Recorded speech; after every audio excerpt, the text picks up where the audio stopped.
covering overnight a violent and deadly 4th of July in Chicago. In graphic detail, accusing Harvey Weinstein and adding to the list that has now grown to more than 60.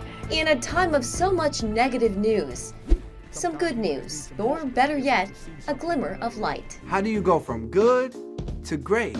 Let's talk about it.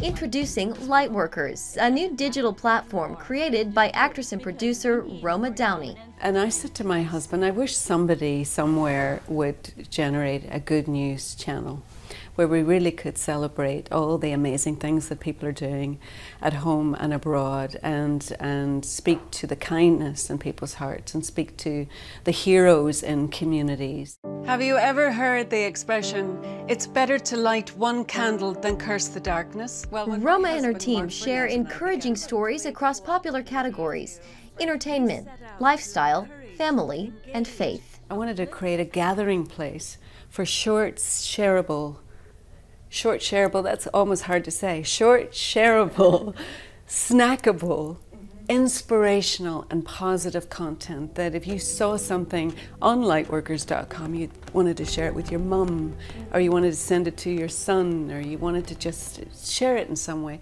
because it touched your heart. That's what we're doing. We talked at Washington's newly opened Museum of the Bible, a project close to Roma's heart. She and her husband, Mark Burnett, got on board early on and donated this original Tiffany stained glass window. For people who are not believers, what do you hope they take away from this museum? Well, I think they're going to come here and just see that, you know, the influence that the Bible has had through time and through history.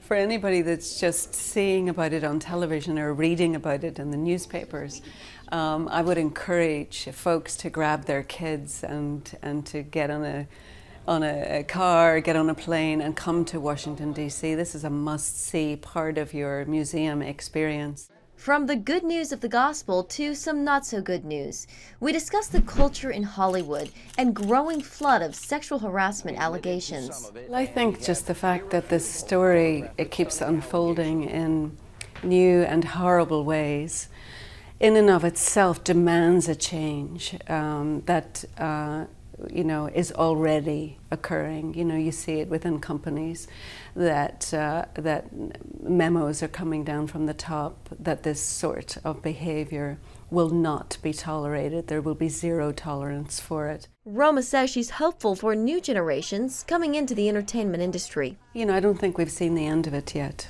I think that we're going to see more, but I do believe that it will bring about a much needed change. And she's a part of that change. It is with this same passion and purpose that we are launching lightworkers.com. We invite you to join our online community of optimists, believers, dreamers, innovators, and doers. Following Lightworkers and their other projects, the couple is working on a new Netflix series called Messiah. It's a contemporary show set in modern day. And it's a very provocative story, but I think we'll get people addressing what would you do if Jesus were to come back? What would happen in our world if he were to come back, you know, tomorrow? And are you ready? It will start asking these sorts of questions of society, and you know, we welcome that kind of conversation. Because we know that that's what's needed, that we need to be reminded of the goodness of the Lord. Jenna Browder, CBN News. We wish people were looking at each other and they weren't looking at the screens, but the truth is we are looking